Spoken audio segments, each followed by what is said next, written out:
What's going on, Hoops fans? Welcome back to the channel. If you're new to this channel, be sure to subscribe and also hit the thumbs up on this video. Alright, so the 2025 men's basketball ACC tournament has officially come to a close. And I thought I would do just a quick recap of each game in this tournament and talk about some bracketology here. The tournament has now come and gone, and it was exciting, as it always is in the ACC. They do call it March Madness for a reason. And so let's go ahead real quick and let's recap the games that took place this week. And as you look here on the screen, the teams that I have crossed out in red, those were my original picks. And it's pretty self-explanatory.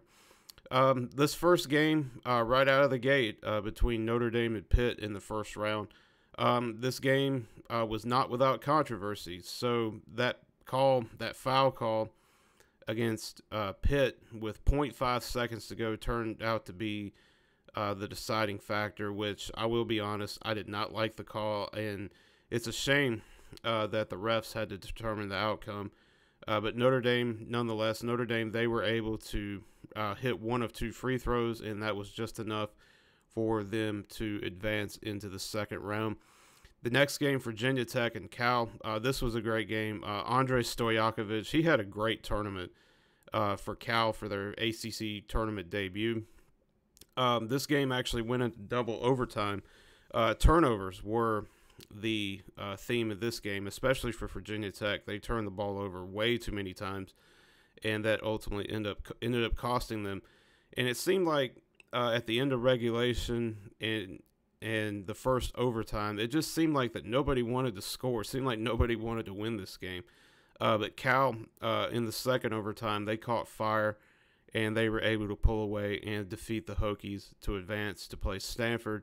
And then the last game on Tuesday, Syracuse and Florida State. Syracuse kept their hot streak going by defeating Florida State. And ultimately, that brings to end the legendary coaching career of Leonard Hamilton. So many great years at Florida State. So, which on a side note, now that Leonard Hamilton is retired, within the last 3-4 years, 7 coaches from the ACC on the basketball side have retired. Tony Bennett has retired. Coach K, Roy Williams, Jim Boeheim, Mike Bray, Leonard Hamilton, and Jim Larrañaga all have retired within a span of the last 3 or 4 years. That's half the league right there, almost. And so that's just mind-blowing. It just goes to show you how times have changed, with NIL and all that stuff, which, again, you guys know my feelings on that, and so that's another discussion for another day. But Syracuse, they kept it going, and they were able to advance to play SMU.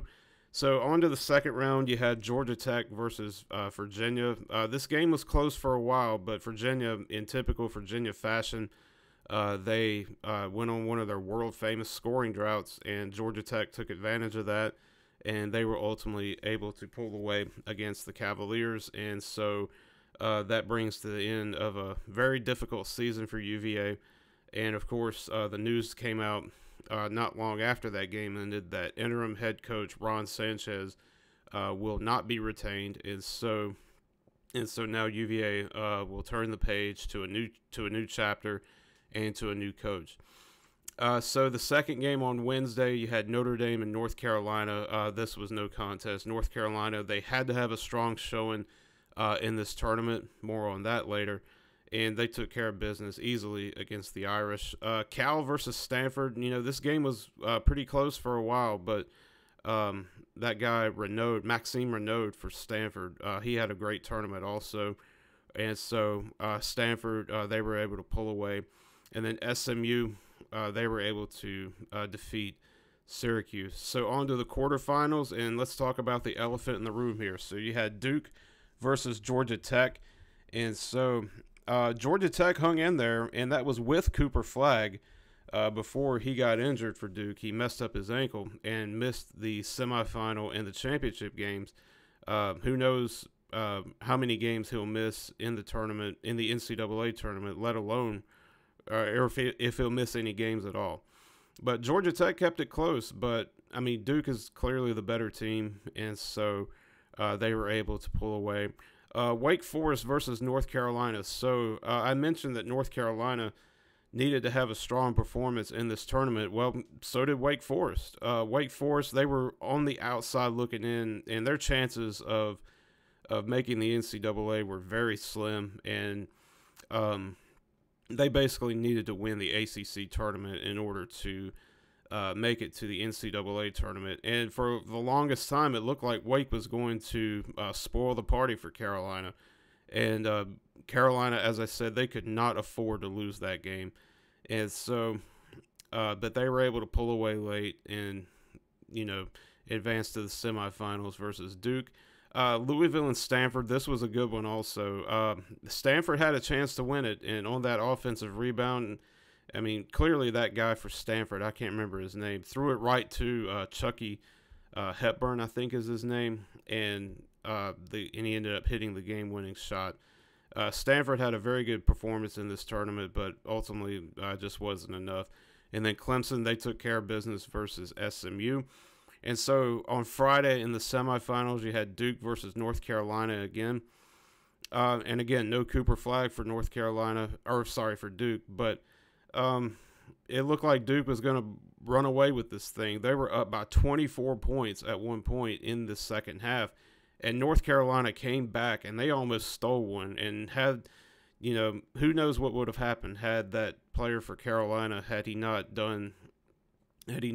committed that lane violation on that free throw, who knows how this game would have turned out. But and I felt bad for the guy. I mean, we're all human, guys. We all make mistakes, but then again, Carolina should have never allowed themselves to get down that far either. So that's another way you could look at that as well.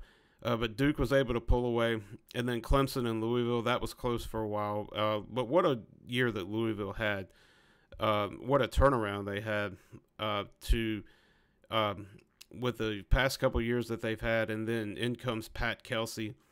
He turns that team around and gets them to the ACC championship, where unfortunately for them they lost to Duke. And again, even without Cooper flag, Duke was just dominant. And so Duke wins their first, believe it or not, this is Duke's first ACC tournament championship since 2006, I think they said on TV last night. And so, and by the way, it was good to see old Dick Vitale back in action. I thought it was a refreshing sight to see. It's good for him to see him back. And so now, as far as bracketology goes, we all know for sure that Duke, Louisville, and Clemson will be in the NCAA tournament. The only other team that has a shot at getting in is North Carolina. And I don't know. It's going to be very, very close. I know there's other teams like Texas, Ohio State. I think Xavier is part of this as well. The last four in or first four out. A lot is going to depend on what happens today in these other conference championship games. Could dictate the outcome for North Carolina. And so we'll see what happens. Do you think North Carolina gets into the tournament, or do you think they will be left out for the second time in 3 years? So what are your thoughts on this tournament? Who gets in the NCAA, who doesn't? And, just leave your thoughts down below in the comments section. And as always, guys, thank you so much for watching, and I will see you next time.